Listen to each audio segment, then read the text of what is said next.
ముందుగా మన తండ్రి అయిన దేవునికి మన ప్రభు అయిన యేసుక్రీస్తు ద్వారా నా యొక్క కృతజ్ఞతలు చెల్లించుకుంటూ వీడియో చూస్తున్న సహోదరుడు సహోదరుని అందరికీ నా యొక్క వందనం తెలుసుకుంటున్నాను.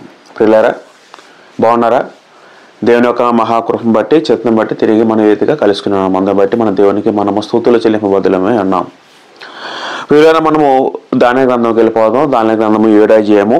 లాస్ట్ ఎపిసోడ్లో మనం దానియేలు గ్రంథము 7వ అధ్యాయము 7-8 వచనం మనం పూర్తిగా నేర్చుకుని ఉన్నాం.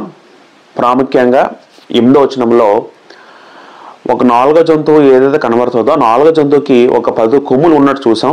ఆ 10 కొమ్ముల్లో 3 పెరికివేయబడి ఆ 3 కొమ్ముల మధ్యన ఒక కొమ్ము పెరగటం మనం చూసాం. చిన్న కొమ్ము. సాధారణంగా ఆ కొమ్ము అంటే ఒక రాజుని అర్థం చేసుకోవాలి. ఆ రాజు అంటే ఎవరో? ఆ రాజు అంటే డొమిషియన్ అని. ఆయన ఎంత క్రూరంగా ప్రవర్తించాడో, ఆయన ఎంత క్రూరుడో, దేవుని దృష్టి ఎంత విడుదలంగా పాపం మూటపెట్టుకున్నాడో మనం గతసారి మొత్తం ఆలోచించాం. అదే కాకుండా తనకి రాయబడిన తీర్పు కూడా మనం ఆలోచించాం. తన భౌతికంగా అగ్నితో కాల్చివేయబడి చనిపోయాడు. అదే కాకుండా తను చనిపోయిన తర్వాత కూడా నిత్య నరకం ఆ వ్యక్తికి సిద్ధపరచబడి ఉంది మనం ఆలోచించాం. అది లాస్ట్ స్టెప్స్లో మనం ఆలోచించామండి. ఈ వెబ్సైట్లో మనం దానియేలు గ్రంథము 7వ అధ్యాయము 9వ వచనం నుంచి వీలైతే 14వ వచనం మనం పూర్తిగా ధ్యానిద్దాం. ఒక మనం టైం బట్టి మనం ఆలోచించుకొని వెళ్దాం. ఒక టైం ఇంకా ల్యాగ్ అయితే మనం తగ్గించేద్దాం వచనాలు. రైట్. పిల్లల మరి ఎంతమంది చెప్పినట్టు దానియేలు గ్రంథం 7వ అధ్యాయం నుంచి ప్రవచనాలు ఉన్నాయి కాబట్టి మనం ఒక్కొక్కటి చాలా స్లోగా స్టడీ వెళ్ళాలని. ఇంత ముందులాగా చదువుకున్నట్టు ఒక అధ్యాయమో ఒక ఎపిసోడ్లో ముగించేదంటే అవదండి. ఎందుకంటే ఒక్కొక్క మాట మనం డీకోడ్ చేసుకుంటూ వెళ్ళాలి కాబట్టి చాలా అంశాలు ఉన్నాయి కాబట్టి మనం కొంచెం టైం ఎక్కువ తీసుకుంటుంది. పిల్లలు మనం వచనంలోకి వెళ్ళిపోదాం. మనం ఇంకా టైం వేస్ట్ చేయొద్దు. దానియేలు గ్రంథము 7వ అధ్యాయము 9 చదువుకుందామండి.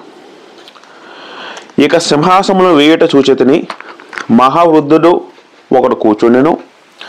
ఆయన వస్త్రము హేమము వలె ధవలముగాను, ఆయన తల వెంట్రుకలు శుద్ధమైన గొర్రెబొచ్చు వల్ల తెల్లగాను ఉండెను. ఆయన సింహాసనము అగ్ని జ్వాలల వల్ల మండుచుండెను, దాని చక్రములు అగ్ని వల్ల ఉండెను. రైట్. అయితే ప్రియులారా, 9వ వచనం చదువుకుంటే అంతటా సింహాసనమును వేయుట చూచితిని అంటే అర్థం ఏంటంటే, దానియేలు గారు వాస్తవానికి మనం మొదటి అధ్యాయము మొదటి చదువుకున్నప్పుడు మొదటి సంవత్సరమున మొదటి సంవత్సరంలో దానియేలుకు దర్శనములు కలిగాను. దర్శనములు అంటే అర్థం ఏంటంటే అది బహువచనము. దర్శనముకు మాత్రమే కాదు, దర్శనములు. అయితే దానియేలు గారికి మొదటగా కన్న దర్శనం 4 జంతువులు. ఇది కాకుండా మరొక దర్శనం కనబడిందండి. ఇది మనం 2వ దర్శనం అర్థం చేసుకోవచ్చు.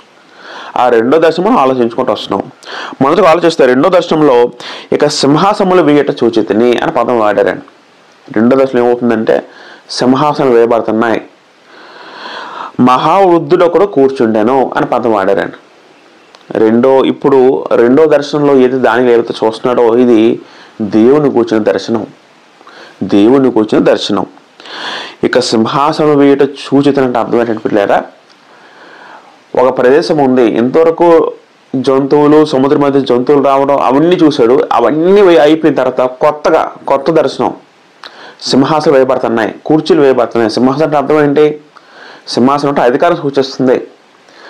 కుర్చీలు వేయబడుతున్నాయి. మహావృద్ధుడు ఒకడు కూర్చుండెను.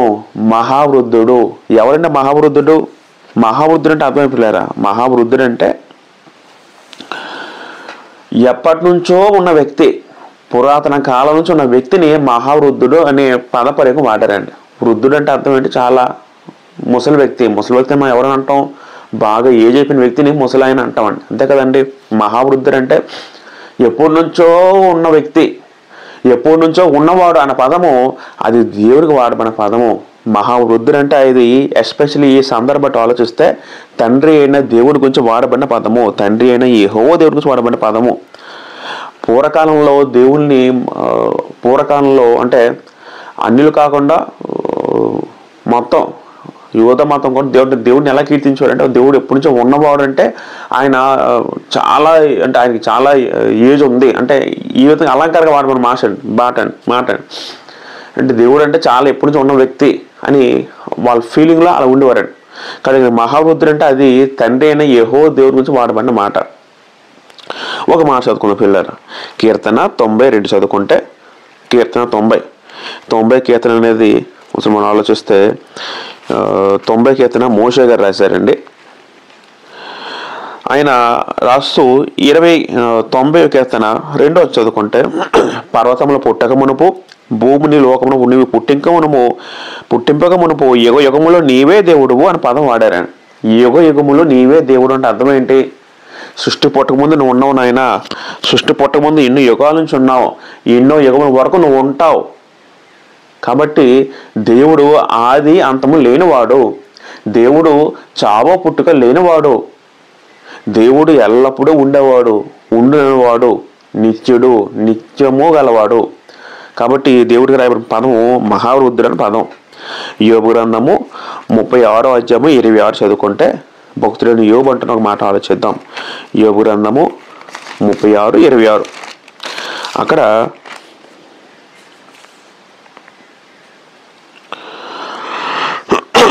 ఒక పదం ఉంటుందండి.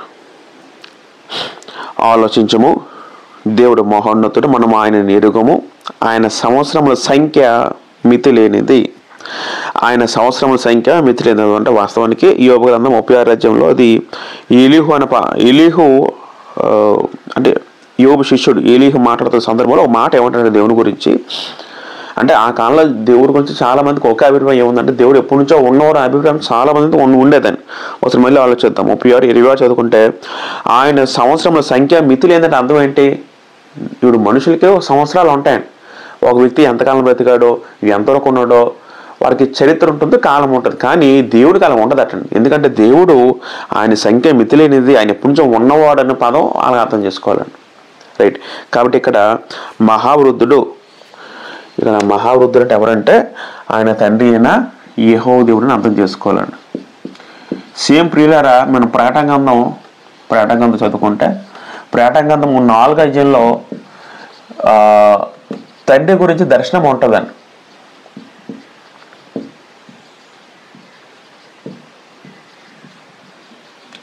ప్రకటన గ్రంథం 4వ అధ్యాయంలో యోహాను గారు రాస్తూ ఒకసారి ఆలోచిద్దాం. ప్రకటన గ్రంథం 4వ అధ్యాయంలో కూడా సేమ్, అక్కడ కూడా తండ్రి దర్శనం మొదట కనబడుతుంది 4వ అధ్యాయంలో. 5వ అధ్యాయంలో యేసుక్రీస్తు దర్శనం కనబడుతుంది యోహాను గారికి. 4వ అధ్యాయం ఒకసారి చదువుకుంటే 4వ అధ్యాయం కూడా సేమ్ ఇదే పదప్రయోగం మాటలు ఉంటాయండి.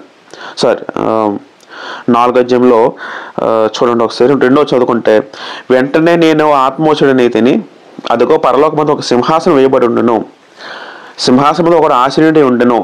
ఇక్కడ ఆశీనుడైన వ్యక్తి ఎవరన్నా దేవుడే, తండ్రి అయిన దేవుడే. ఇదే మాటని దానియేలు గారు ఎలా రాస్తారంటే, ఇక్కడ కూడా మనం దానియేలు గారు చూసుకుంటే సింహాసనం వేయుట చూచితిని అని పదం వాడారు అక్కడ. తర్వాత దాని మీద ఒక మహావృద్ధుడు అనే వ్యక్తి కూర్చున్నాడని అక్కడ చెప్పడం జరుగుతుంది. అంటే పదాలు మనం జాగ్రత్త గమనించండి. ఇంచుమించు ఒకే రకం పదాలు దానియేలు గ్రంథంలో ఉంటుంది, ప్రకటన గ్రంథంలో కూడా ఉంటుందని. కాబట్టి దేవుడు కూర్చున్నాడు అంటే దేవుడు సింహాసనం కూర్చుని అర్థం పిల్లలు, దేవుడు నిరంతరం రాజే ఉన్నాడు. యెహోవా దేవుడు రాజ్యం చేయుచున్నాడు అని వచనాలు ఉన్నాయి. ఆయన నిరంతరం రాజు అండి. ఆయన మన దేవుడు. ఆయన వస్త్రము హిమము వలె ధవలముగాను, ఆయన తల వెంట్రుకలు శుద్ధమైన గొర్రె బొచ్చు వలె తెల్లగాను ఉండెను. ఇక మన జాతి గమనిస్తే పిల్లరా, ఆయన వస్త్రము హిమము వలె ధవలముగాను, వస్త్రము. మహాబుద్ధుడు కూర్చున్నాడు. మహాబుద్ధుడు ఎవరు? తండ్రి అని యెహోవా దేవుడు. ఇంకా వస్త్రం పదం అంటే వస్త్రం అంటే వాస్తవానికి భౌతిక శరీరానికి వస్త్రాలు ఉంటాయి. దేవుడు ఆత్మస్వరూప వస్త్రాలు ఎలా ఉంటాయి అంటే మనకు అర్థమయ్యే రీతిలో మనకి అర్థం అవడానికి అలంకార రూపంలో చెప్పండి, అలంకార భాష. పిల్లలు ఇక్కడ జాగ్రత్త గమనించండి. వాస్తవానికి ఎప్పుడైనా దేవుని గురించి మాటలు రాయబడినప్పుడు దేవుడు గురించి రాయబడిన కలరు ఏదైతే ఉందో అది తెలుపు అండి. ఎక్కువ తెలుపు అనే ఆ రంగు అనేది దేవుడికి వాడబడిన రంగు అండి. గ్రంథంలో ఎక్కువ మనం ఆలోచిస్తే తెలుపు పదం ఎక్కువ కనబడుతుంది దేవుడి గురించి రాయించినప్పుడు. ఎందుకంటే తెలుపు అనేది స్వచ్ఛతకు చిహ్నం, తెలుపు అనేది పరిశుద్ధతకు చిహ్నం. ఇక్కడ మనం గమనిస్తే ఆయన వస్త్రము హిమము వలె, హిమం అంటే మంచు వలె ధవలంగాను తెలుపుగాను, ఆయన తల వెంట్రుకలు శుద్ధమైన గొర్రెబొచ్చు వలె తెల్లగాను ఉండెను అంటే అర్థం పిల్లరా. ఇక్కడ ఆయన పరిశుద్ధుడు. దేవుడు అంటే పరిశుద్ధుడండి, పాపము లేనివాడు, నిష్కలంకుడు, కలంకం లేనివాడు, స్వచ్ఛమైన వాడు, పవిత్రుడు. ఇవన్నీ కూడా దేవుడికి ఆపాదించబడిన పదాలు. ఇప్పుడు శుద్ధమైన నీరు అంటే ఎలాగంటాం?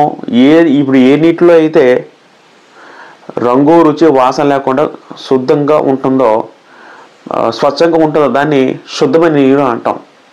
అలాగా శుద్ధమైన ఆహారం, మనం శుద్ధమైన ప్రతి దాంతో వస్తుతో పోలుస్తామండి. మరి ఒక ఆత్మలో శుద్ధమైనది ఎలా పోల్చగలం? అలా ఆత్మలో శుద్ధమైన వాడే ఎవరంటే దేవుడు. ఆత్మలో కలంక లేనివాడు దేవుడు. కాబట్టి పిల్లరా, ఇక్కడ రాయబడిన చూడండి, ఆయన వస్త్రము హిమం వల్ల ధవలముగా ఉండెను అంటే ఆయన వస్త్రము హిమం వల్ల ధవలం అంటే అర్థం. వస్త్రం దేని సూచిక అంటే సంపూర్ణ స్వచ్ఛత సూచిక. ఇక్కడ రాస్తాను, సంపూర్ణ స్వచ్ఛత. ఆయనలో కలంకం ఏదీ లేదు, ఆయనలో పాపం ఏదీ లేదు. ఆయన పరిశుద్ధతను సూచనగా వస్త్రం పదం వాడబడింది. వస్త్రం అంటే ఎల్లప్పుడూ ఒక వ్యక్తి మీద ఉంటుంది కదండి. మనం ఇప్పుడు వస్త్రం కప్పుకుంటూ తిరుగుతాం కదా, వస్త్రం లేకుండా మనం సంబంధంలో ఉన్నాం కదా. వస్త్రం కప్పుకున్న వస్త్రం అక్కడ ఎలా వాడబడిందంటే దేవుని యొక్క సంపూర్ణ స్వచ్ఛతకు, ఆయన యొక్క దైవిక మహిమ సూచనకి వస్త్రము అనే పదం వాడబడింది. రైట్. తర్వాత పిల్లలు మనం సేమ్ అలాగ మీరు ప్రకటన గ్రంథం 4వ అధ్యాయం కూడా అలాగా ధ్యానిస్తూ ఉంటాం. 4వ అధ్యాయము ఇప్పుడు దానియేలు గ్రంథము 7వ అధ్యాయంలో రాయబడిన ఈ మాటలు సేమ్ ప్యారలల్గా ఉంటాయండి. అక్కడ దానియేలు గ్రంథం 4వ అధ్యాయము ఇక్కడ కూడా సేమ్ ప్యారలల్గా ఉంటుంది. ఆ మాటలు ఈ మాటలు కూడా 4వ అధ్యాయం 8వ కూడా అక్కడ దేవదూతలు భూత వర్తమాన భవిష్యత్తు కాలంలో ఉండే సర్వాధికారి దేవుడు ప్రభువు, సర్వదేవుడి యొక్క ప్రభువు పరిశుద్ధుడు పరిశుద్ధుడు పరిశుద్ధుడని మానక రాత్రి పగలు చెప్పుచుండెను. 4 జీవులు అక్కడ దేవుడి ముందున్న 4 జీవులు ఏవైతే ఉన్నాయో అంటే అవి దేవదూతల గణంగం, అవి దేవుడు స్తుతిస్తున్నట్టండి. ఏ విధంగా పరిశుద్ధుడు పరిశుద్ధుడు అని మానక రాత్రి పగలు స్తుతిస్తున్నాయి దేవుణ్ణి. దేవుడు పరిశుద్ధుడు. కాబట్టి వస్త్రం అంటే సంపూర్ణ స్వచ్ఛతకు, దైవిక మహిమకు చిహ్నం. ఆయన తల వెంట్రుకలు శుద్ధమైన గొర్రెబొచ్చు వల్ల తెల్లగా ఉండును. అదేవిధంగా తల వెంట్రుకలు తెల్లగంటే అర్థం ఏంటంటే, సాధారణంగా తల వెంట్రుకలు ఎవరు తెల్లగా ఉంటాయి? భౌతికంగా బాగా ఏజ్ అయిన వ్యక్తులు అంటే ముసలైన వ్యక్తులకి తల వెంట్రుకలు తెల్లగా ఉంటాయి. అదేవిధంగా అంటే ఈయన ఎప్పటి నుంచో ఉన్నవాడని సూచించడానికే పదం వాడబడింది. అంతేకాకుండా శుద్ధమైన గొర్రె బొచ్చు వల్ల తెల్లదంటే ఇది కూడా పాపరహితులను సూచించడానికి ఇదే పదం వాడబడిందని. వాస్తవ ప్రియులారా, ఇటువంటి పద ప్రయోగాలు ఇది కేవలము తండ్రికి మాత్రమే కాకుండా యేసుక్రీస్తు వారి గురించి రాయబడింది. యేసుక్రీస్తు వారి గురించి కూడా ఇదే పదము రాయబడింది. ప్రకటన గ్రంథము 1వ అధ్యాయంకి వెళ్తే 1వ అధ్యాయంలో యోహాను గారికి మొదట ప్రకటన గ్రంథం ఆలోచించినప్పుడు ప్రకటన గ్రంథం 1వ అధ్యాయము 13 నుంచి 17 వరకు 13 నుంచి 17 వరకు ఇక్కడ కూడా యేసుక్రీస్తు దర్శనం ఉంటుందని. ప్రకటన గ్రంథము 13 నుంచి 17 చదువుకుంటే అక్కడ యేసుక్రీస్తు దర్శనం ఉంటుందని. యేసుక్రీస్తు దర్శనంలో కూడా యేసుక్రీస్తు ఎలాగా ఆయన గురించి ఈ రాయబడిన మాటలు మనం ఒకసారి ఆలోచిస్తే సేమ్ ఇదే రకంగా పదప్రేమ ఆయనకి కనబడుతుందని. ఒకసారి మనము ప్రకటన గ్రంథం 1వ అధ్యాయం 14 చదువుకుంటే ఆయన తల వెంట్రుకలను తెల్లని ఉండిని పోలినవి హిమమంత ధవలముగా ఉండెను అనే పదము ఇక్కడ కూడా వాడబడిందండి. అంటే యేసుక్రీస్తు వారు కూడా తండ్రిలాగే యేసుక్రీస్తు వారు కూడా ఆయన నిత్యము ఉన్నవాడే ఉన్నాడు, ఆయన నిత్యుడే ఉన్నాడు, ఆయన కూడా దేవుడే ఉన్నాడు, ఆయన కూడా పరిశుద్ధుడే ఉన్నాడు అని చెప్పడానికి ఈ పదాలు రాయబడ్డాయి. ప్రకటన గ్రంథం 1వ అధ్యాయం 13 నుంచి 17 ప్లస్ ప్రకటన గ్రంథం 4వ అధ్యాయము మీరు రెండు ఆలోచించండి. ప్రకటన గ్రంథం 1వ అధ్యాయం 13-17 వరకు మనిషి కుమార్ దర్శనం అంటే యేసుక్రీస్తు దర్శనం అక్కడ కనబడుతుంది. మొట్టమొదటి దర్శనం కనబడుతుంది ప్రకటన గ్రంథంలో. ప్రకటన గ్రంథం 4వ అధ్యాయంలో తండ్రిని దేవుని దర్శనం కనబడుతుంది. ప్రకటన గ్రంథం 5వ అధ్యాయంలో మళ్ళీ యేసుక్రీస్తు దర్శనం మరొకటి కనబడుతుంది. కాబట్టి ఇది సేమ్ సమాంతరంగా పోలికలు ఒకేలాగా ఉన్నాయి. అంటే ఇంచుమించు ఒకటే. మన ఏది యేసుక్రీస్తు వాడు తండ్రిలాగా ఇంచుమించు పరిశుద్ధతలో దైవిక మహిమలో ఇద్దరు సమానమే, దేవత్వంలో ఇద్దరు సమానమే. రైట్. తర్వాత ఆలోచిద్దాం. దానియేలు గ్రంథము 7వ అధ్యాయము 9 ఆలోచిద్దాం. ఇంకా కిందకు వస్తే ఆయన సింహాసనము అగ్ని జ్వాలల వల్ల మండుచుండెను, దాని చక్రములో అగ్ని వలె ఉండెను.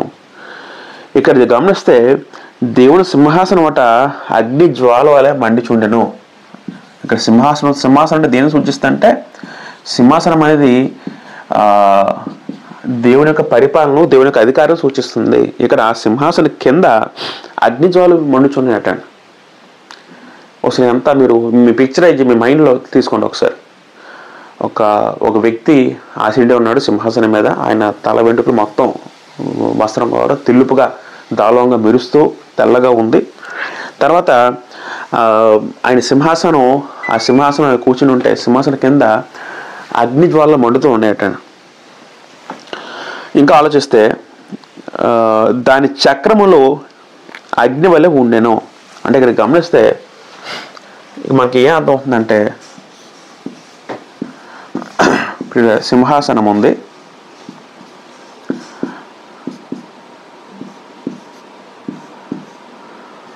ఇది సింహాసనం అనుకోండి. సింహాసనం మీద ఒక వ్యక్తి ఆసీనుడే ఉన్నారు. ఆయన ఎవరంటే దేవుడు, ఇక్కడ ఈ సందర్భంలో వాడిన పదము యెహోవా దేవుడు. ఇక్కడ సింహాసనం కిందన మండుచున్న అగ్ని జ్వాలలు ఉన్నాయని గ్రంథం చెప్తున్నాడు. మండుచున్న అగ్ని జ్వాలలు. తర్వాత ఇంకా ఆలోచిస్తే ఇంకేముందంటే దాని చక్రములు అగ్ని వలె ఉండెను అంటే సింహాసనకి ఏమున్నాయట? సింహానికి చక్రాలు ఉన్నాయట. చక్రాలు ఒకసారి ఇవన్నీ మీరు మైండ్లో తెచ్చుకుంటే చక్రాలు ఉన్నాయట, మళ్ళీ దాని చుట్టూ అగ్ని జ్వాలలు ఉన్నాయంట. ఏంటి అగ్ని జ్వాలలు? సాధారణంగా గ్రంథం బట్టి ఆలోచిస్తే అగ్ని అనేది దైవక తీర్పుకు చిహ్నం. దేవుని తీర్పుకి వాడబడ్డానికి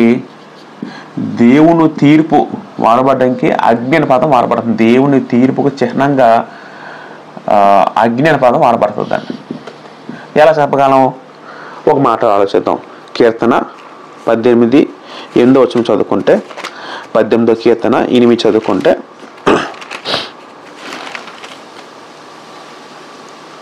ఆయన నాసిక రంధ్రముల నుండి పొగ పుట్టెను, ఆయన నోట నుండి అగ్ని వచ్చి దహించెను అంటే అక్కడ పదం ఆలోచిస్తే ఆయన ముందు వచనం నుంచి ఆయన కోపాన్ని సూచిస్తూ ఆయన కోపాన్ని ఎలా ప్రదర్శిస్తున్నారంటే దేవుడు ఎలా చెప్తున్నారంటే ఆయన నాసిక రంధ్రం పొగ పుట్టెను అంటే ఆయన నోట నుండి అగ్ని వచ్చి దహించెను అంటే ఆయన అది తీర్పుని సూచిక. దేవుడు కోపాన్ని ఉగ్రతను తీర్పు సూచడానికి అగ్నిని వాడటం జరిగింది. అంటే అగ్ని రావడం అంటే దేవుని తీర్పుని చిహ్నం అర్థం చేసుకోవాలి. రైట్. మరి తర్వాత చక్రాలు ఉన్నాయంటే చక్రాలు ఉండవు ఏంటి అంటే మనకు తెలిసిన చక్రాలు అనేవి ఈ చక్రాలు ఉండడం ఏంటండి? చక్రాల పదం మనకు ఆశ్చర్యంగా అనిపించవచ్చు. సింహాసన చక్రాలు ఉండవు ఏంటి అనుకుంటే వాస్తవానికి చక్రాల పదము ఇక్కడ మాత్రం కాదు కానివ్వండి. ఈ హెజ్కేల్ గ్రంథంలో కూడా ఒక మాట మనం ఆలోచిస్తే ఈ హెజ్కేల్ గ్రంథంలో అక్కడ కూడా ఈ హెజ్కేల్ ఒక దర్శనం చూస్తాడు. ఆ దర్శనంలో భాగంగా ఈ హెజ్కేల్ గ్రంథం 1వ అధ్యాయము ఒకసారి మనము 16 చదువుకుంటే ఆ చక్రముల మధ్యన ఆ చక్రముల యొక్క రూపమును పనియు రక్తవర్ణపు రాతి వలె ఉండెను. ఆ 4 ఒక విధంగాను వాటి రూపము పని చోటుగా చక్రమునట్టుగా ఉండెను. ఇక్కడ వాస్తవానికి హెజ్కేల్కి కొన్ని జీవులు కనబడతాయి, దేవదూతలు. అంటే 15 ఉంటుంది. ఆ జీవుల్ని చూచుండగా నేల మీద ఆ 4 ఎదుట ముఖం పక్కన చక్రం ఒకటి కనబడను. చక్రం పదము ఈ హెజ్కేల్ గ్రంథంలో మనకు కనబడుతుంది. అంటే చక్రం అంటే ఇక్కడ దేని సూచిస్తుంది? అక్కడ చక్రం అంటే సాధారణ తెలిసిన పదాలే, ఇది పెద్ద కష్టతరమైన పదాలు కాదు. చక్రం అంటే ఇంకా స్పీడ్గా వేగంగా వెళ్ళడానికి చక్రం పదం వాడుతుంది.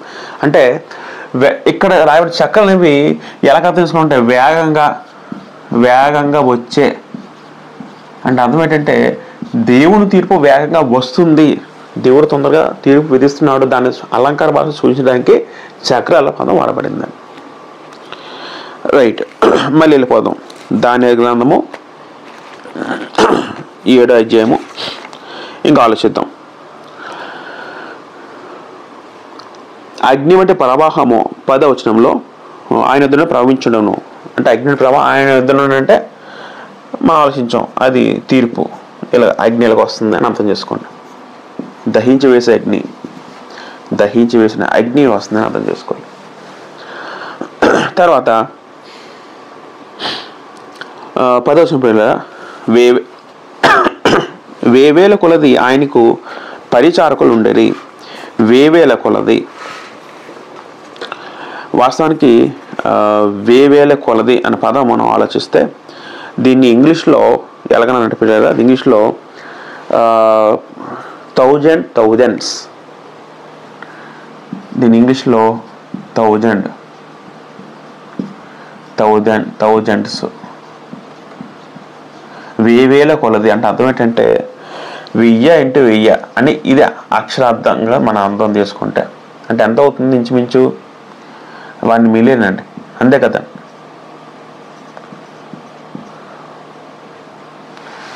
మొత్తం 10 లక్షలు అనుకోండి. అంటే ఇక్కడ చెప్తున్న సంఖ్య గురించి దేవుడు చెప్తున్న మాట ఏంటంటే సంఖ్య గురించి అయితే కాదు. ఇక్కడ చెప్తున్న మాట ఒకసారి ఆలోచిస్తే ఏముంది అక్కడ? వేవేల కొద్దీ ఆయన పరిచారకులు ఉండే. పరిచారకులు అంటే ఎవరంటే? పరిచారకులు అంటే ఆయన ఒక దూతలు. ఇక్కడ పరిచారకులు అంటే మనం ఎలా అర్థం చేసుకోవాలంటే పరిచారకులు అంటే దేవదూతలు అర్థం చేసుకోండి.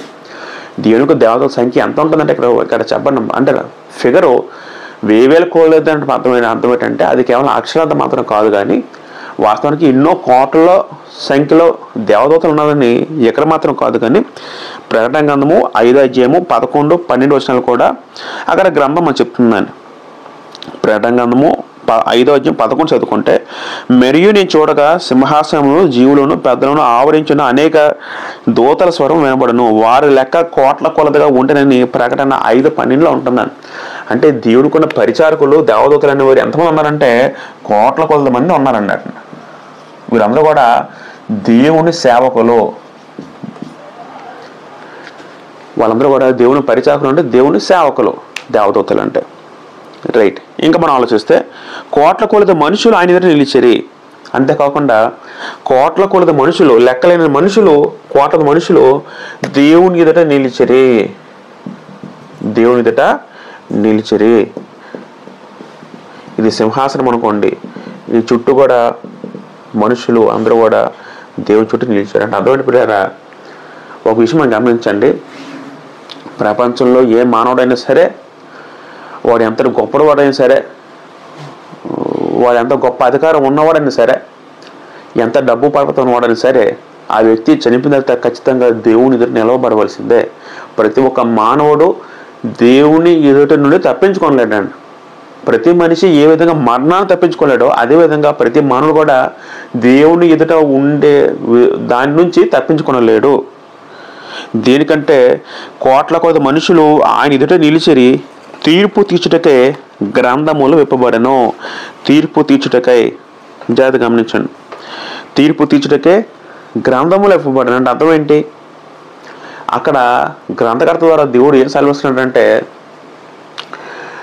దానిలకి ఏమర్థం అవుతుందంటే మీ అందరికీ తీర్పుని తీరుస్తున్న దేవుడు ఇండైరెక్ట్గా వాళ్ళకి ఆ దర్శనం ద్వారా దానిలు చెప్తున్నట్టు. అంటే అర్థం ఏంటంటే ప్రతి మానవుడికి తీర్పు తీర్చుడు ఒకడు ఉన్నాడు, ఆయన పరలోకంలో ఉన్నాడు, ఆయన నిరంతర రాజుగా ఉన్నాడు, ఆయన అందరికీ ఖచ్చితంగా తీర్పు తీరుస్తాడని అక్కడ గ్రంథకర్త ద్వారా అంటే దేవుడు దానిలకి తెలియజేస్తాడు. మనకి ఈ తీర్పు తీర్చే పదం అది అలా ఉంచితే ఒకసారి ప్రకటన గ్రంథంకి వెళ్దాం. మీరు నేను చాలాసార్లు చెప్పాను, దానియేలు గ్రంథంకి ప్రకటన గ్రంథంకి చాలా సంబంధం ఉంది. మనం ఏది చదువుకున్నా సరే దానికి ప్రకటన గ్రంథం లింక్ అప్గా ఉంటుందని. కాబట్టి ఈ రెండు గ్రంథాలు, 2 పుస్తకాలు పక్క పక్కన పెట్టి మనం చదువుకోవాలి పరిస్థితి ఉంటుందని. ప్రకటన గ్రంథము 20వ అధ్యాయము 12 చదువుకుంటే, ప్రకటన గ్రంథము 20:12, మరియు గొప్పవారేమి కొద్దివారేమి మృతులైన వారందరూ ఆ సింహాసనం ఎదుట నిలబడి ఉంటే చూచితిని అని ఇక్కడ యోహాన్ అంటున్నాడు. అక్కడ ఏమని రాశారు దానియేలు గారు?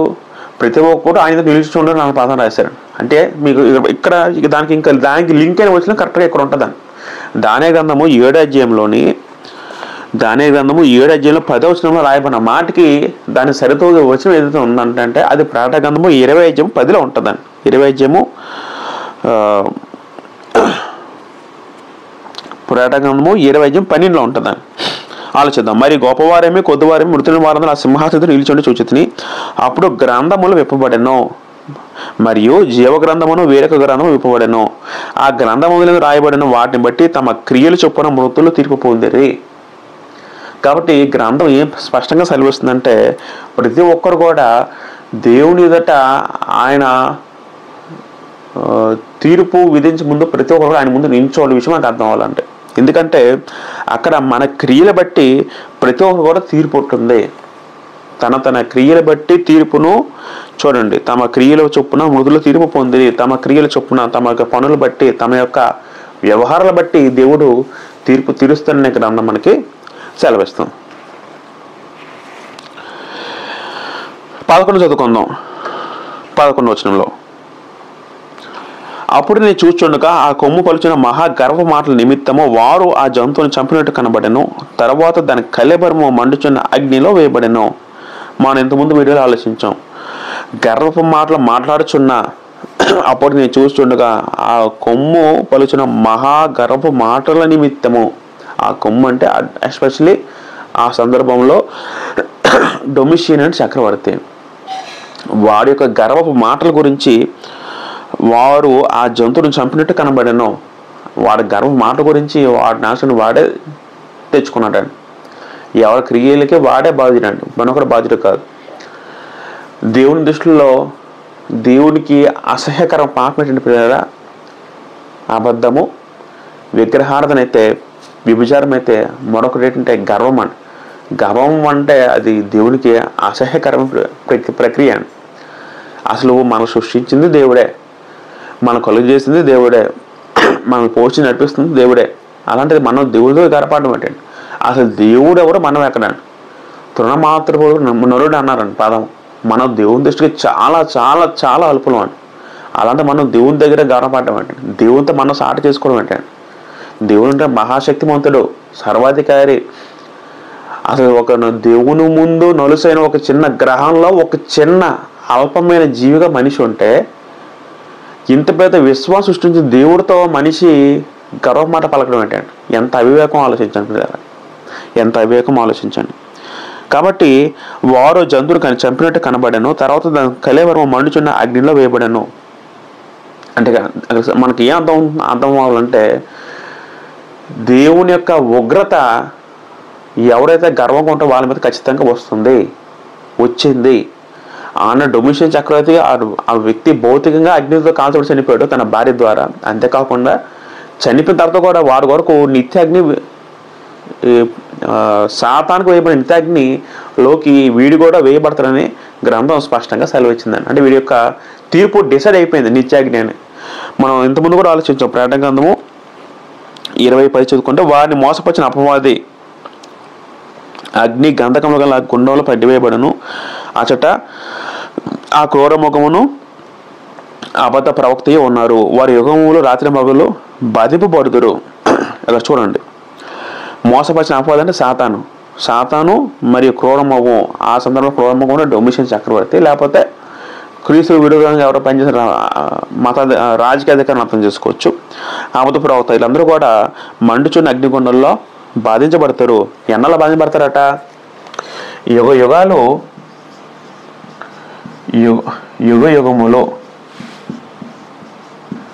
యుగములు బాధించబడతారట.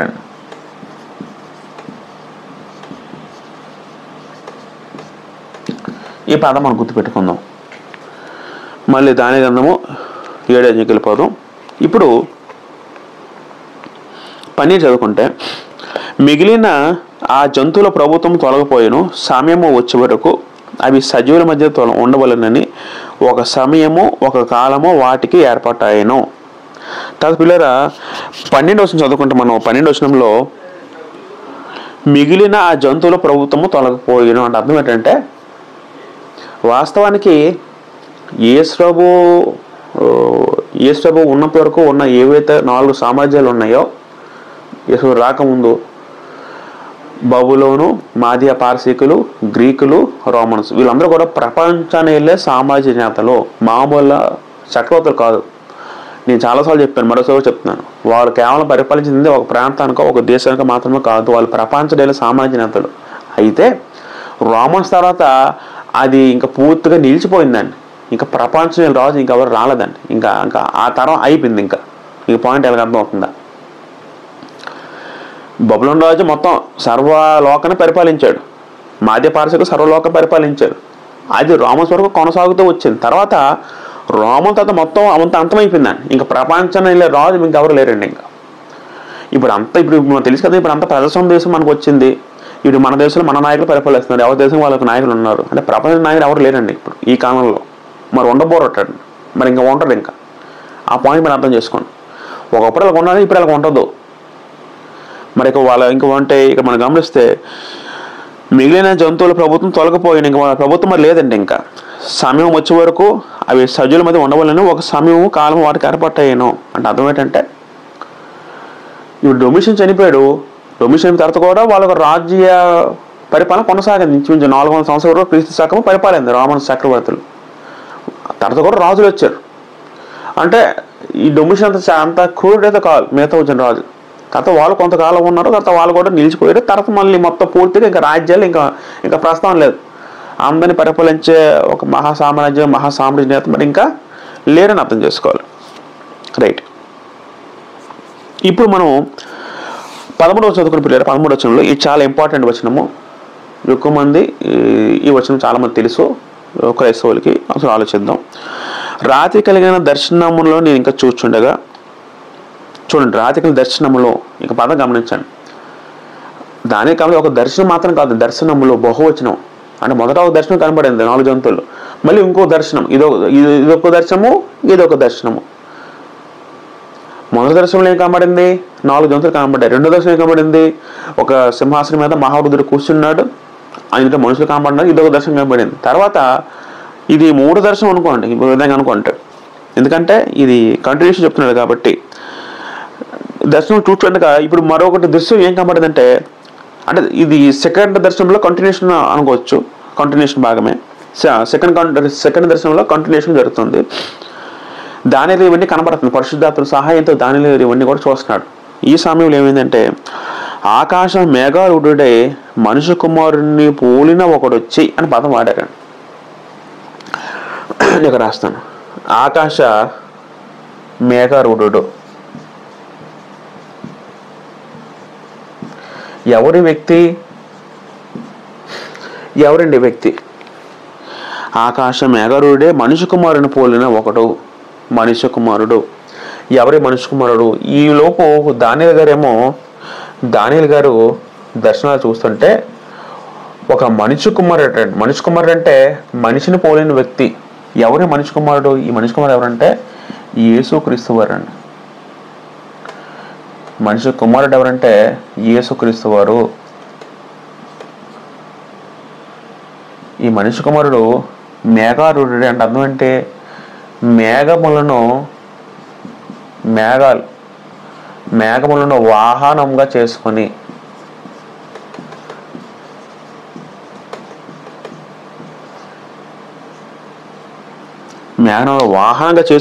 మేఘారూఢుడే మనిషి కుమారుడు పోలిన ఒకడు వచ్చి ఎక్కడికి వచ్చారట? ఆ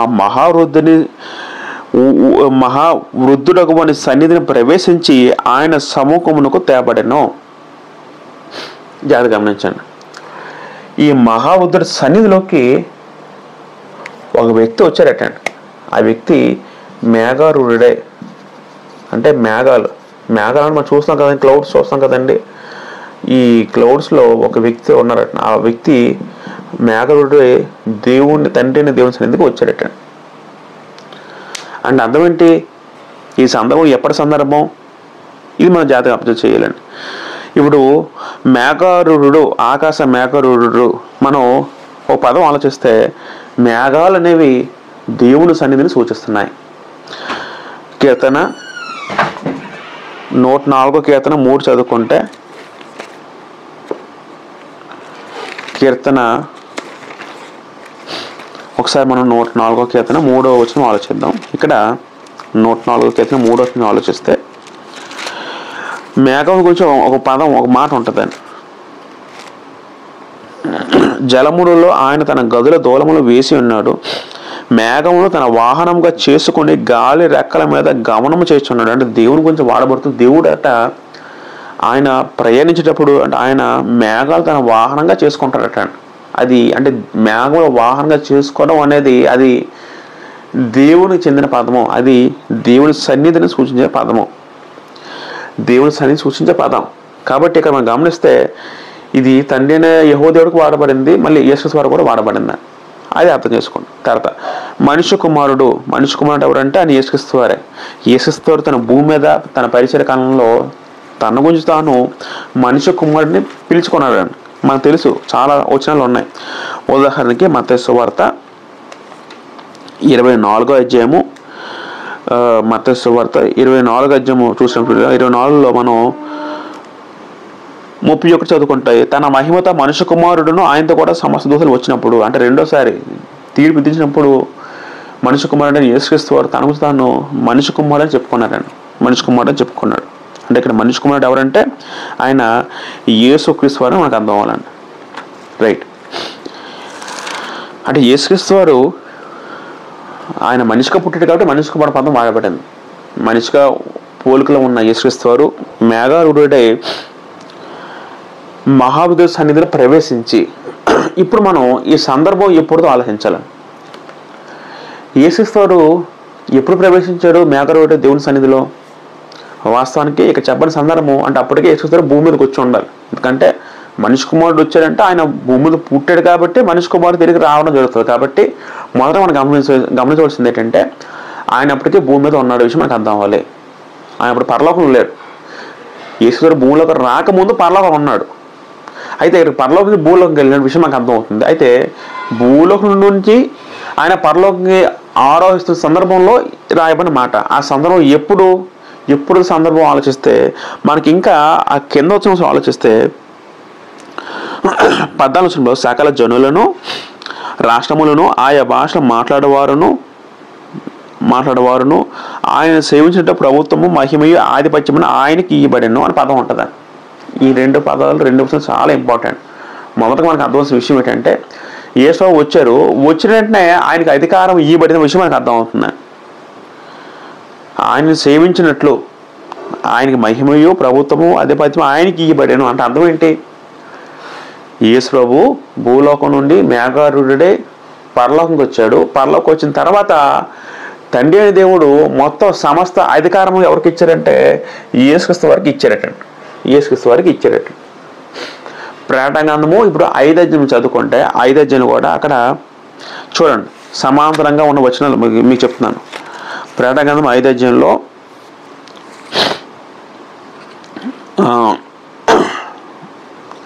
6 చదువుకుందాం. మరియు సింహాసనములకు 4 జీవుల పెద్దలకు మధ్యను వధింపబడిన గొర్రెపిల్ల నిలిచినట్టు సూచితని. వధింపబడినట్లుండిన గొర్రెపిల్ల అంటే దీనికి సమాంతర వచనం ఏంటంటే ఈ వచనం వేసుకోవాలి అక్కడ మనం. దాని గ్రంథము 7 అధ్యాయంలో 13 వచనంలో ఉన్న పదానికి ప్రకటన గ్రంథము 5వ అధ్యాయంలో 6వ వచనంలో ప్రకటన గ్రంథము 5, 6 ఆ వచనం మనం వేసుకోవాలండి. అంటే అర్థం ఏంటంటే ఇక్కడ ఒక సందర్భంలో ఆలోచిస్తే వధింపబడినట్లున్న గొర్రెపిల్ల దేవుని దగ్గర రాబడింది అంట. చూడండి వధింపబడిన అర్థం ఏంటి? చంపబడిన, గాయం పొందిన అని అర్థం వస్తుందండి. ఇప్పుడు మీకు పాయింట్ అర్థమవుతుందండి. అంటే అర్థం ఈ సందర్భం ఎప్పుడు సందర్భం అంటే యేసుక్రీస్తు వారు భూమి మీద శిలువ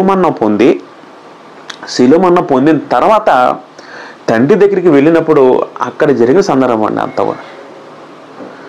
మీ పాయింట్ అర్థం లేదా? యేసుక్రీస్తు వారు శిలువ మరణం పొందిన తర్వాత తండ్రి దగ్గరికి వెళ్ళినప్పుడు అక్కడ జరిగిన సందర్భం. ఇప్పుడు మనం యోహాను సువార్తకి వెళ్తే అంటే ఇది ఎప్పుడు సందర్భం మనకేం అర్థం అవ్వాలంటే తండ్రిని దేవుడు యేసుక్రీస్తు వారిని మహిమపరిచిన సందర్భం. హెబ్రీ రాసిన పత్రిక 1వ అధ్యాయంలో చదువుకుంటే 1వ అధ్యాయం అంతా కూడా 5 నుంచి మనకు తెలిసిన సందర్భం అంతా మనం చాలాసార్లు చదువుకున్న వచనాల గురించి. నీవు నా కుమారుడు నేను కనియున్నాను అని పదాలు ఎప్పుడు అంటున్న మాట అంటే తండ్రిని దేవుడు తన కుమారుని అభిషేకం చేసినప్పుడు యేసుక్రీస్తు వారు భూమి మీద చనిపోయి శిలువ మరణం పొంది పునరుద్ధానం చెంది దేవుని సముఖంలో వెళ్ళినప్పుడు ఏమైందంటే తండ్రిని దేవుడు ఆయన అభిషేకించి అప్పుడు దేవుడు ఆయనకి రాజ్య పరిపాలన జరిగించే మొత్తం సమస్త అధికారం ఆయన చేతికి అనుగ్రహించాడు. యోహాను సువార్త మీరు ఇదంతా కూడా మీరు ఒక లైన్లో మనం ఆలోచించాలండి. యోహాను సువార్త 20 అధ్యాయం 20 చదువుకుంటే 20:17లో మనకు తెలిసిన సందర్భం. యోహాను సువార్త 20:17 చదువుకుంటే యేసు ఆమెతో నేను ఇంకను తండ్రి ఎద్దుకు పోలేదు, ఎక్కిపోలేదు కనుక నన్ను ముట్టుకొనవద్దు. అయితే నా సహోదరులకి నా తండ్రియు మీ తండ్రియు నా దేవుడు మీ దేవుని వాని ఎక్కిపోచునని వార్త చెప్పమనెను. యేసు పునరుద్ధరణ చెందిన తర్వాత తండ్రి దగ్గరికి వెళ్ళబోతున్నాడు. అప్పుడు మరియతో నువ్వు అప్పుడు నన్ను ముట్టుకోవద్దు, తండ్రి దగ్గరికి వెళ్ళాలి, నేను మహిమపరచాలి తండ్రితో అని చెప్పిన సందర్భం. అంటే ఇప్పుడు ఈ దానియేలు గ్రంథము సందర్భం ఎప్పుడంటే, దానియేలు గ్రంథము 7 అధ్యాయంలో ఉన్న సందర్భము, ప్రకటన గ్రంథం 5 అధ్యాయంలో సందర్భము, యోహాను సువార్త 20:15 సందర్భం, 3 ఒకటే. చనిపోయిన తర్వాత పునరుద్ధరణ ఎప్పుడైతే చెందాడో, పునరుద్ధరణ చెందిన వెంటనే యేసుక్రీస్తు వారు తండ్రి దగ్గరికి వెళ్ళారు. వెళ్ళి అప్పుడు సర్వాధికారము తండ్రి దగ్గర పొందాడు.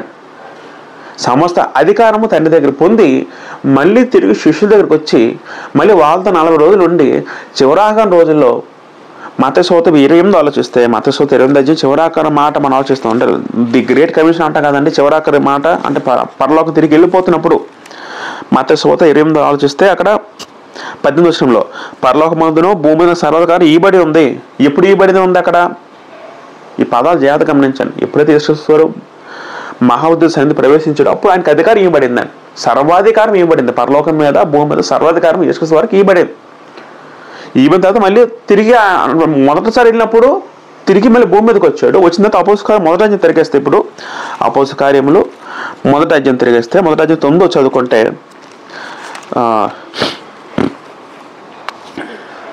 ఈ మాటలు చెప్పి వారు చూచుండగా ఆయన ఆరోహణమాయను. అప్పుడు వారి కన్నులకు కనబడకుండా ఒక మేఘము ఆయనను కొనిపోయిను. ఇక్కడ జాగ్రత్త గమనిస్తే ఈ సందర్భం ఎప్పుడంటే, చివరాకసారి శిష్యులతో కనబడి ఒలీవల కొండలు అన్న ప్రదేశం దగ్గర చివరాకసారి కనబడినప్పుడు శిష్యులతో దేవుని రాజ్యం గురించి అంటే మొత్తం ముందు 40 రోజులు బోధిస్తూ ఆఖరి వెళ్ళిపోతున్నప్పుడు ఒక మేఘం వచ్చి ఆయన కొనిపోయి అలాగా ఆయన తీసుకుని అలా పరలోకం వెళ్ళిపోయిందట. మేఘం వచ్చి తిరిగి పరలోకానికి కొనుపోబడిందండి. అందుకే అక్కడ ఒక మేఘం పదం ఉంటుంది చూసారు, ఒక మేఘం ఆయనని కొనిపోయిను. ఆ కింద వచనంలో దేవదూత వారి మధ్య నిలిచి ఏముంటుందంటే, ఇంకా లేలే మనుషుల ఎందుకు ఆయన ఆకాశం చూస్తున్నారు, మీ ఎదురు పరలోకం చేర్చుకోనబడిన యేసే ఏ రీతిగా పరలోకం వెళ్ళటం మీరు చూచితారో ఆ రీతిగా ఆయన తిరిగి వచ్చినని వారితో చెప్పిరి. మీరు చూస్తున్నారు కదా ఏ విధంగా పరలోకం వెళ్ళిపోతున్నాడో మేఘం మీద, అదేవిధంగా పరలోకం దిగి వస్తాడు. ఎలాగొస్తాడు తిరిగి? మేఘారూఢే వస్తారని గ్రంథం చెప్తున్నాను. ఈ మాట ప్రకటన గ్రంథము మొదటి అధ్యాయం చదువుకుంటే, ప్రకటన గ్రంథము మొదటి అధ్యాయం 5 చదువుకుంటే ఆయన మేఘారూఢే తిరిగి వస్తారనే గ్రంథం అంతే సెలవిస్తుందండి. మొదటి అధ్యాయం 7 చదువుకుందాం. ఇదిగో ఆయన మేఘారూఢే వచ్చున్నాడు. జాగ్రత్త గమనించండి, ఇవన్నీ కూడా ఆయన మొదట తండ్రి దగ్గరికి వెళ్ళినప్పుడు మేఘము వాహనం చేసుకుని వెళ్తున్నాడు. తర్వాత మళ్ళీ తిరిగి భూమి మీదకి వచ్చి మళ్ళీ శిష్యుల దగ్గర ఉండి మళ్ళీ పరలోకి వెళ్ళినప్పుడు మళ్ళీ మేఘారూఢే మేఘ వాహనం చూసుకుని వెళ్ళిపోయాడు యేసుక్రీస్తు. మళ్ళీ రెండోసారి వచ్చినప్పుడు ఆయన మేఘారూఢే వస్తాడు, మేఘంలో వాహనం చేసుకుని వస్తాడు. అంటే మేఘం అనేది దేవుని సన్నిధిని సూచించే దేవునికి వాడబడిన వాహనాలుగా వాడబడ్డాయి మేఘములు అనేవి. ఎప్పుడైనా మేఘం మీరు కనబడితే చూస్తే అది దేవుని వాహనం గుర్తుపెట్టుకోండి, అది దేవుని సన్నిధి సూచనకి వాడబడిన చిహ్నం ఆలోచించండి. కాబట్టి ఆయన క్రీస్తు పరలోకి వెళ్ళినప్పుడు ఆయనకి అధికారము ఇవ్వబడింది. వచనాలు మనకి ఏమైనా ఉన్నాయనుకుంటే వచనాలు చాలా వచనాలు ఉన్నాయని, మీకు కొన్ని వచనాలు మనం ఆలోచిద్దాం. యేసుక్రీస్తు వారు పరలోకి వెళ్ళిన తర్వాత ఆయనకి అధికారం ఇవ్వబడిందని మనం కొన్ని మాటలు మనం ఆలోచించగలిగితే ఒకసారి మనము చూడండి. ఎఫెసీయులకు రాసిన పత్రిక మొదటి అధ్యాయము 20 నుంచి 23 వచనాలు ఆలోచిద్దాం. ఎఫెసీయులకు రాసిన పత్రిక మొదటి అధ్యాయము 20 నుంచి 23. ఆయన ఆ బలాతిశయం చేత క్రీస్తును మూర్తిలో నుండి లేపి, ఇక్కడ ఆయన అంటే తండ్రి అయిన దేవుడు తన బలం చేత క్రీస్తును పునరుద్ధరణ చెందించి మృతుల నుంచి లేపిన తర్వాత వెంటనే జరిగే ప్రక్రియ. లేపిన తర్వాత ఏం జరిగిందట? సమస్త ఆధిపత్యము కంటేను అధికారము కంటేను శక్తి కంటేను ప్రభుత్వం కంటేను ఈ యుగమునందు మాత్రమే కాక రాబో యుగమునందు పేరు పొందు ప్రతి నామం కంటేను ఎంతో హెచ్చుగా పరలోకమందున ఆయన తన కుడి పార్శ్వమున కూర్చుండబెట్టుకుని ఉన్నాడు. ప్రభు ఏమో భూలోకం నుంచి మేఘం ద్వారా ఇలాగ వెళ్ళారండి. వెళ్ళిన తర్వాత ఒక సింహాసనం ఇవ్వబడింది. ఎక్కడ సింహాసనం? ఇప్పుడు తండ్రి దేవుడు కుడి పార్శ్వన మరొక సింహాసనం ఇవ్వబడిందండి. ఇది మరొక సింహాసనం. ఈ సింహాసనం ఎవరిదంటే యేసుక్రీస్తు వారిదండి. ఈ సింహాసనం యేసుక్రీస్తు వారిది, ఈ సింహాసనము తండ్రిది. ఇప్పుడు సందర్భం మృతులను లేపి అంటే ఎప్పుడంటే పునరుద్ధరణ చెందిన తర్వాత వెంటనే ఈ శరీరానికి పరలోకం వెళ్ళాడు మేఘం వాహనం చేసుకుని. ఆ మాటనే దానియేలు రాశారు. మహావృద్ధి సంధి ప్రవేశించి మేఘాడు వెళ్ళిన తర్వాత అప్పుడు యేసుక్రీస్తు వారేమో దేవుడు ఏం చేశారంటే ఆయన్ని మహింపరిచి ఆయన్ని హెచ్చించి, ఇక మనం చదువుకున్నమాట ఏం ఆలోచించాం, ప్రతి నామం కంటే ఎంతో హెచ్చుగా పరలోక ముందు ఆయన తన కుడి పార్శ్వమున కూర్చుని పెట్టుకున్నాను. సమస్త ఆధిపత్యము ప్రభుత్వం మొత్తం అంతా కూడా అధికారం తండ్రి దేవుడు సమస్త అధికారం యేసుక్రీస్తు వారికి ఇచ్చాడు. సమస్త అధికారం మొత్తం ఆధిపత్యం మొత్తం కూడా ఈ చేతికి అప్పచెప్పి తన కుడి పార్శ్వమున కూర్చుని పెట్టుకున్నాడు. అంటే అప్పటి నుంచి కూడా యేసుక్రీస్తు వారు రాజ్య పరిపాలన కొనసాగిస్తున్నాడు. ఎప్పటి నుంచి? తండ్రి పక్కన వెళ్ళినప్పటి నుంచి కూడా, పునరుద్ధరణ తర్వాత నుంచి కూడా దేవుడు తన కుడి పార్శ్వ కూర్చోబెట్టుకున్న తర్వాత నుంచి కూడా యేసుక్రీస్తు వారి రాజ్యపాలన కొనసాగుతుంది. 22 అదే ఎఫెసీ పత్రిక 1:22 చదువుకున్నాం. మరియు సమస్తమును ఆయన పాదాల కింద ఉంచి సమస్తముల పైన ఆయనను సంఘమునకు శిరస్సుగా నియమించను. అప్పటి నుంచి దేవుడు ఏం చేశారంటే సంఘం అంటే భూమి మీద ఉన్న దేవుని రాజ్యం. సంఘం అంటే భూమి మీద దేవుని రాజ్యము. భూమి మీద ఆత్మ సంబంధమైన దేవుని రాజ్యం అంటారు. ఆత్మ సంబంధమైన దేవుని రాజ్యం. అప్పటి నుంచి దేవుడు ఈ సంఘానికి కూడా ఈ రాజ్యానికి శిరస్సుగా నియమించాడు దేవుడు. ఆ సంఘం ఏమంటే ఆయన శరీరం అట్టండి. సంఘము రాజ్యము అంటే దేశం శరీరంగా పోల్చబడింది. 1 పేతురు రాసిన పత్రిక 3:22 ఆలోచిస్తే 1 పేతురు రాసిన పత్రిక 3:22 చదువుకుందాం. ఆయన పరలోకానికి వెళ్ళి దూతల మీదను అధికారం మీద శక్తుల మీదను అధికారము పొందిన వాడే దేవుని కుడి పార్శ్వమున ఉన్నాడు. ఆయన పరలోకం వెళ్ళి అంటే ఎప్పుడు పునరుద్ధరణ చెందిన పరలోకం వెళ్ళాడు. మళ్ళీ పేతురు ఇదే మాట మరొక రకంగా ఎలా రాస్తున్నాడంటే ఆయన అంటే ఎవరు? యేసుక్రీస్తు. అధికారుల మీద శక్తుల మీద అధికారం పొందిన వాడే. అధికారం పొందాడు. అధికారం ఇచ్చింది ఎవరు? తండ్రి దేవుడు. అధికారం పొందినవాడు యేసుక్రీస్తు. దేవుడు కుడి పార్శ్వమున ఉన్నాడు. చూసారండి? అంటే అప్పుడు చూడ యేసుక్రీస్తు మనందరూ కూడా రాజు అయ్యాడు, మనందరి మీద ప్రభు అయ్యాడు. అపోస్తలుల కార్యములు 2 చదువుకుంటే పేతురు గారు పరిశుద్ధాత్మ ప్రసంగిస్తున్నప్పుడు అంటున్న ఒక మాట ఆలోచిద్దాం. అపోస్తలుల కార్యములు 2:36 చదువుకుంటే మీరు సిలువ వేసిన ఈ యేసునే దేవుడు ప్రభువుగాను క్రీస్తుగాను నియమించను. దేవుడు అంటే తండ్రి అయిన దేవుడు యేసుని ప్రభుగా నియమించాడు, క్రీస్తుగా నియమించాడు. ఎవరి మీదకి? మనందరి మీదకి ప్రభుగా నియమించాడు, మనందరికి రాజుగా నియమించాడు, ప్రభుగా నియమించాడు. అందుకే అపోస్తలుల 10:36 ఏముంటుందంటే యేసు ద్వారా అందుకే ప్రభు అని పేతురు గారు అనడం జరుగుతుందండి. అపోస్తలుల 10:36 ఏమంటారు? పేతురు అంటాడు యేసుక్రీస్తు అందరికీ ప్రభువు, ఆయన అందరికీ రాజు ఏమన్నాడని అక్కడ పేతురు గారు చెప్పడం జరుగుతుంది. కానీ పిల్లలు మనకి ఏం అర్థం అవ్వాలంటే యేసుక్రీస్తు వారు ఎప్పుడైతే పరలోకి వెళ్ళాడో అప్పటి నుంచి కూడా ఆయన మన అందరికీ ప్రభు అయ్యాడు. దేవుడు తండ్రి అయిన దేవుడు తన యొక్క సమస్త అధికారము, సమస్త బలము, సమస్త ఘనత యేసుక్రీస్తు వరకు అప్పగించడం జరిగింది. అంటే ఇప్పుడు మొత్తం విశ్వానంతటి సార్వభౌమాధికారము తండ్రి లాగా అది సేమ్. అంటే యేసుక్రీస్తు వారు సంపూర్ణ అధికారం ఉన్నాడు. ఇప్పుడు తండ్రి లాగా, తండ్రి అంటే ఒక్కలే అవ్వకూడదు, ఒకే వ్యక్తి కాదు, కానీ ఇద్దరు సరిసమానంగా ఇప్పుడు సంపూర్ణ అధికారము, సంపూర్ణ రాజరికము, సంపూర్ణ పరిపాలన దక్షత ఎవరికుందంటే యేసుక్రీస్తు వారికి ఉంది. ఆయన రాజులకు రాజు, ప్రభులకు ప్రభువు ఉన్నాడని ఇప్పుడు గ్రంథం మనకి స్పష్టంగా సెలవిస్తుందండి. కాబట్టి యేసుక్రీస్తు వారు వెళ్ళిపోయిన తర్వాత పరిశుద్ధాత్మలు వచ్చిన తర్వాత అప్పుడు సంఘం ఏర్పడింది. సంఘం అంటే రాజ్యము. యేసుక్రీస్తు భూమి మీద ఉన్నప్పుడు మారు మనసు పొంది దేవురాజ్యం సమీపించిందని చెప్పడం జరిగింది.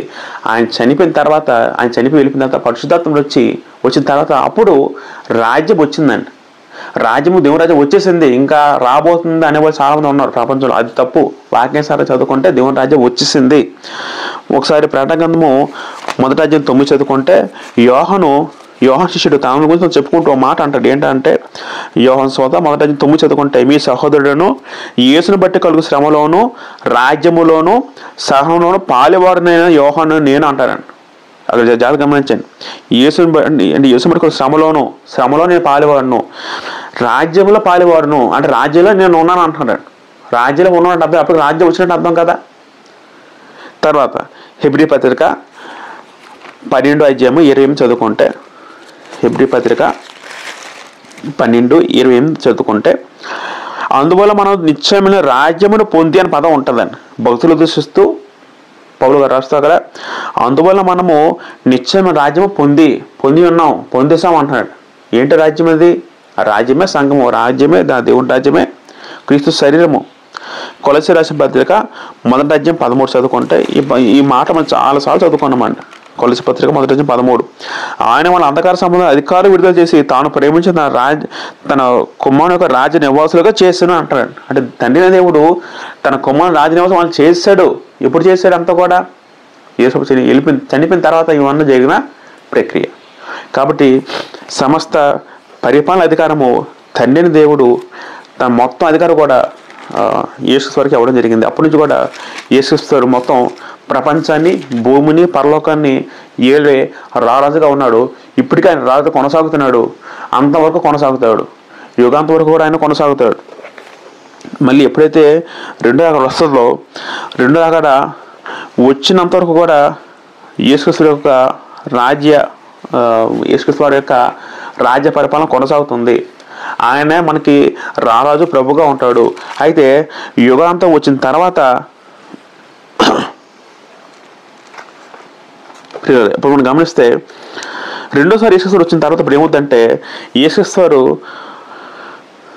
ఈ రాజ్యాన్ని మొత్తం, తన బలము మొత్తం మళ్ళీ తండ్రికి అప్పచెప్పేస్తారట. ఇది ఎప్పుడు జరుగుతుందంటే క్రీస్తు రెండో రాకలో జరుగుతుంది.